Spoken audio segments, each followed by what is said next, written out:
Les balles Doom de ce type-là s'écrasent à l'impact et créent un maximum de dégâts physiques. Pas joli à voir. Oui, je m'en doute. Mais pouvez-vous me dire où c'est fabriqué et par qui? Eh bien, celle-ci est heureusement restée intacte. C'est une balle de 30,003 grammes, ce qui m'autorise à déduire qu'elle provient donc d'une arme de 4 mm 2. Colthorpe, il n'existe aucun calibre de 4 mm 2. Le fait qu'aucune manufacture d'armes ayant raison sociale tant militaire que civile ne fabrique un tel projectile ne signifie pas qu'il n'existe pas, 007. Le bureau Q fait des armes de calibre peu courant pour des usages qui ne le sont pas non plus. Et il n'y a pas de marque ou de numéro de série sur ces munitions. Ce qui en rend l'identification quasiment impossible. Il n'y a aucun moyen de suivre la trace de cette balle, ni de savoir par où elle est passée? Non, je n'irai tout de même pas jusqu'à dire cela. La facture n'en est pas recevable selon nos propres critères de qualité. De l'or mou à 23 carats qui comporte des traces diverses de nickel, ça n'est jamais utilisé en Europe. Ça vient des Indes. Extrême-Orient. Oh, pourquoi pas les Indes? La teneur en nickel n'est pas assez concentrée, 007. Laser. Laser. Imaginatif et d'une très haute spécialisation. Oui, j'ai souscrit.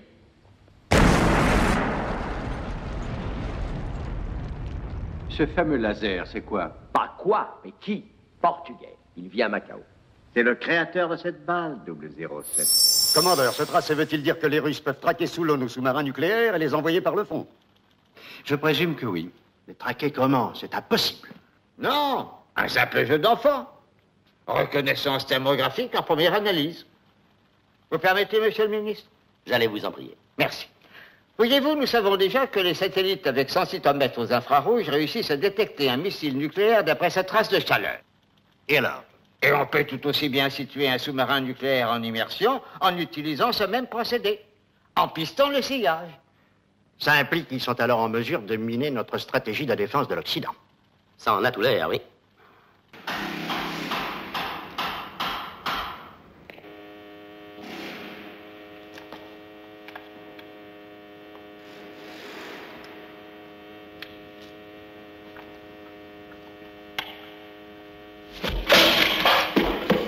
Que tout soit prêt pour l'heure du thé chez Ahmed.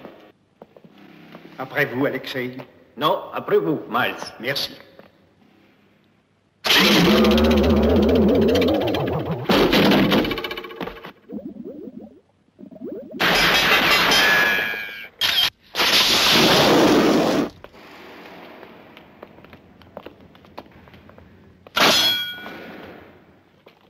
Il vous a tapé dans l'œil?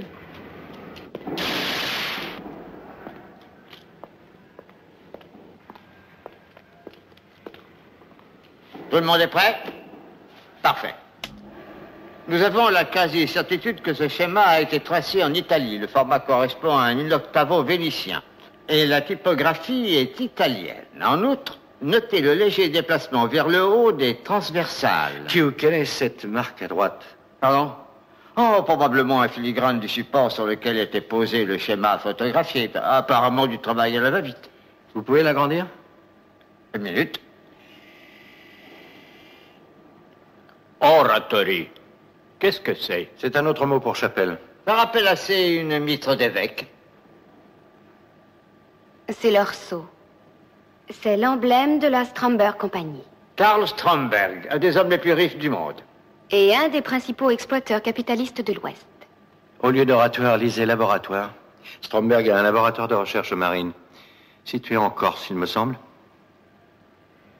Bravo, James. En réalité, il est en Sardaigne. Ça, c'est du brio. Je suis persuadé que deux talents aussi exceptionnels se réjouiront de travailler de concert en Sardaigne. En plus, ça aidera à faire de la coopération anglo-soviétique une réalité.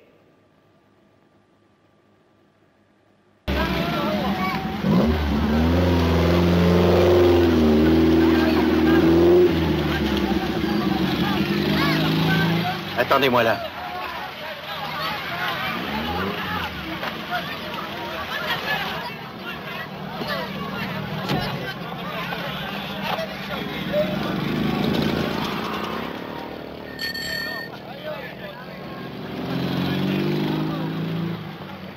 Bonjour, commandant Boutroy. Bonjour, major. Regardez ce qu'il nous a amené. N'est-ce pas gentil?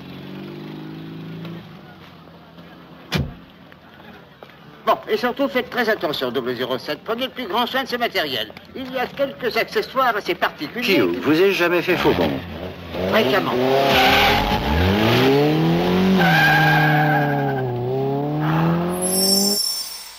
Si vous en avez terminé, messieurs. Ah, un instant, 007. Je voudrais vous montrer quelque chose. Relevez votre manche droite, voulez-vous? Cela fait partie de l'équipement standard, désormais. Attachez-le bien à votre poignet. Cet appareil est mu par l'influx nerveux provenant des muscles du poignet. Comme ceci? Oh, que vous êtes cavalier, 007. Pas d'imprudence, attention. Oui, Q. 10 fléchettes, 5 à bague bleue, tête perforante, anti-blindage, 5 à bague rouge, enduite de cyanure, causant la mort en 30 secondes. Très original. Commercialisez-le avant Noël, ça fera un malheur. Au revoir, messieurs. Ah, vous voilà, 007. Vous en avez 3, Q? Des bolasses, 007.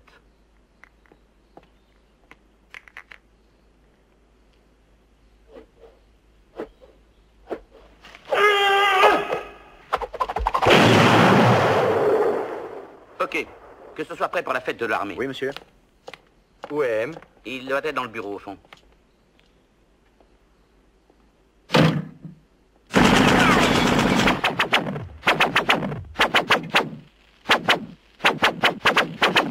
Par ici. Bonjour, 007. Bonjour, monsieur. Vous arrivez à point nommé. Asseyez-vous. Merci, monsieur. Q a fait une découverte. Épatant. Des nouvelles du docteur Gouled? Eh bien non, hélas. À vous. Analyse moléculaire de la fiole de liquide prélevée par vous à Venise. Vous savez, vous semblez avoir vu juste, 007. Merci. C'est un gaz neurotrope hautement toxique qui paraît n'avoir aucun effet sur les animaux. Puis-je en voir la formule?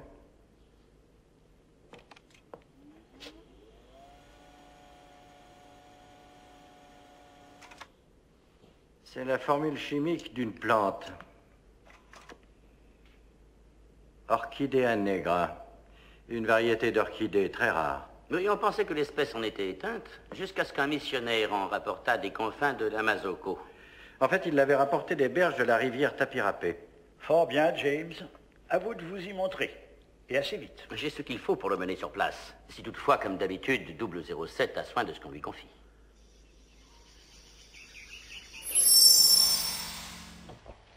Bonjour, Q. Bonjour. Alors, ce bras? Il se remet à vue d'œil, je vous remercie. Un certain coup de patte. Qu'est-ce qui nous vaut l'honneur de votre visite? L'identigraphe. Bon, par ici.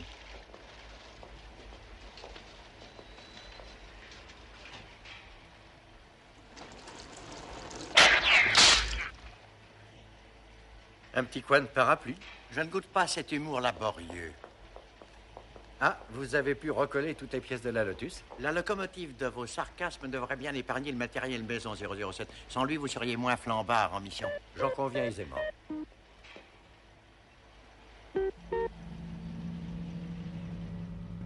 Ce tridimensionnel vidéo identigraphe en est au stade expérimental, je le souligne.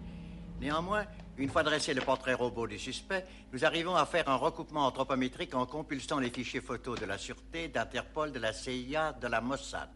Et de la police ouest-allemande. Oui, oui, Q, vous me l'avez précisé déjà 5 fois au minimum. Merci de cette précision d'orfèvre. Bien. Un signalement de l'homme que vous voulez identifier. Je programmerai ces informations. Blanc, sexe masculin, pas loin de 40 ans. Cheveux fins, bruns, non, châtain foncé. C'est ça. Rein au milieu. Permettez, oui. J'y suis. Les yeux un peu plus petits. Voilà. Bleu. Bleu. Un peu plus gris. Il faut savoir. C'est ça, vous l'avez. Passons au nez.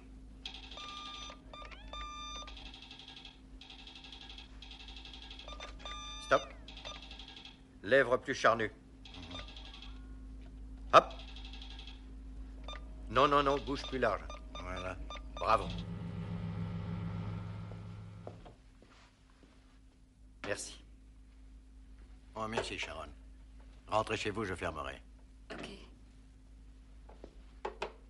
Ma foi, c'est presque ça. Les lunettes maintenant. Acier et plus fines. Ah oui. Octogonal. Octogonal. C'est l'homme. Ça, c'est bien lui. Parfait. J'en trouve l'équivalent photo.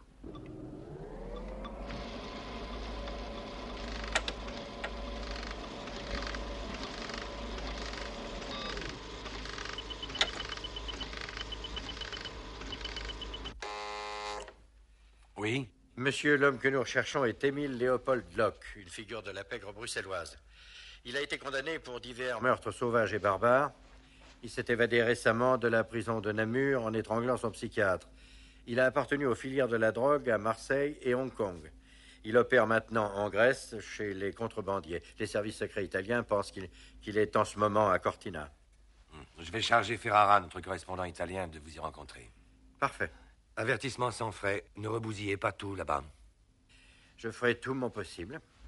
Vous fermerez derrière moi. Laissez-moi sortir, je vous prie.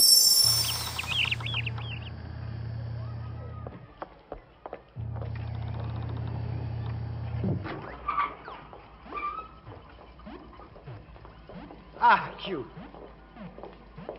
Comment allez-vous? Moi, je suis au plus mal, et tout cela par votre faute.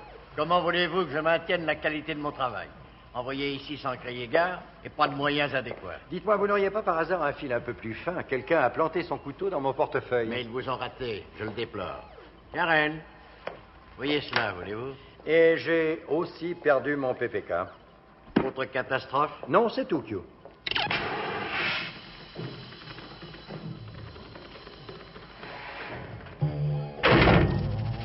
Bon sang. Une véritable débandade, non? J'expérimente ce modèle. Bonjour, Smithers. Commandeur.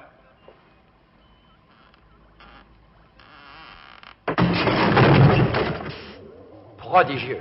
Venez, j'ai quelques petits trucs pour vous. Très bien, Smithers. Merci, commandeur. Avez-vous déjà mis au point la tête chercheuse? Non seulement une tête chercheuse, mais aussi un micro d'une extrême sensibilité. Il s'insère comme ceci. Voici un stylo fort banal. Tournons le dessus. Et l'on obtient un mélange hyper concentré d'acide chlorhydrique et nitrique qui dissoudra tout métal. Pesticide pour corbeau et maître chanteur. Prêtez attention à ce que je vais vous dire. Vous tirez pour ôter le dessus du capuchon du stylo et via cet écouteur ultrasensible, vous êtes relié au micro clandestin. La tête chercheuse est adaptable sur l'antenne standard directionnelle qui se trouve dans votre montre. Si vous ne l'avez pas égarée.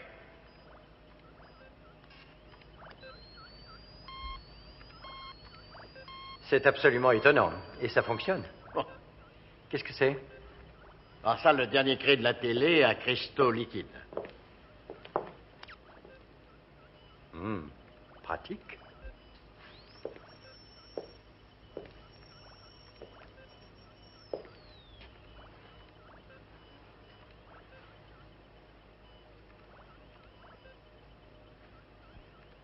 Une image parfaite.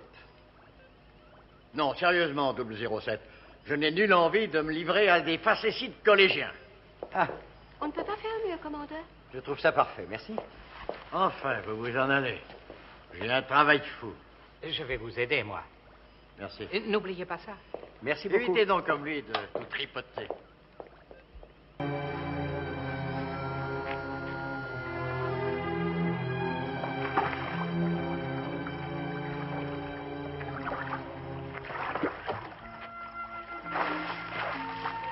Qu'est-ce qui est arrivé à Vijay? Il vivait encore quand je l'ai retrouvé. Il a dit quelque chose? C'est un coup des hommes de Kemmel. Il n'y a plus de problème.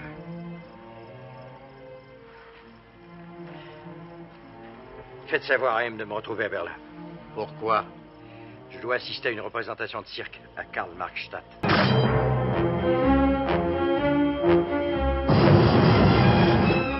Est-ce que nous tiendrons l'air dans cette montgolfière? On est plus lourd que l'air. La lourdeur, ça vous connaît.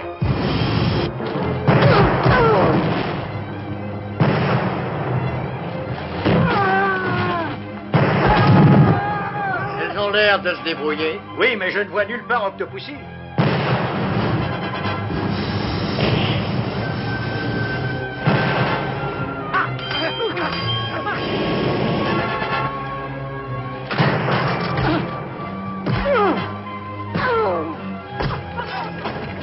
La voilà, elle est là. Je baisse la nacelle. Non, remontez. Prenez-vous.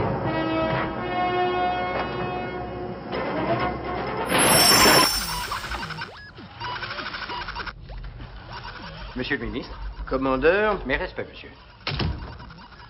Toutou mécanique, Q.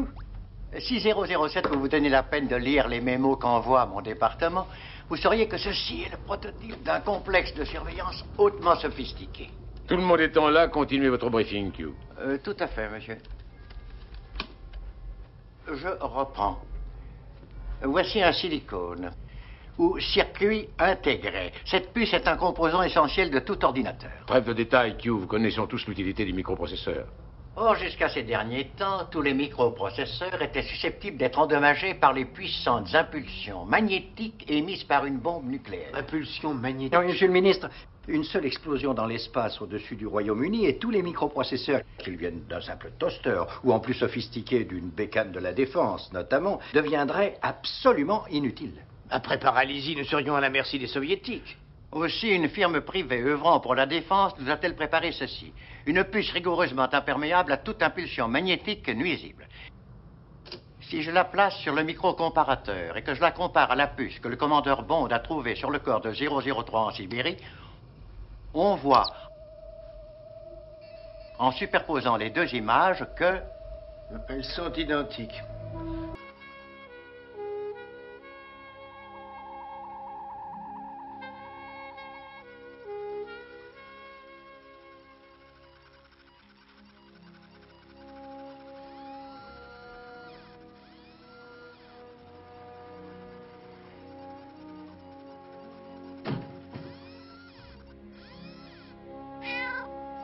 Ah oui, et là aussi, j'adore. Voilà la petite savonnette. Qui monte, qui monte. Oh, flûte. Elle m'échappe. Je la rattrape.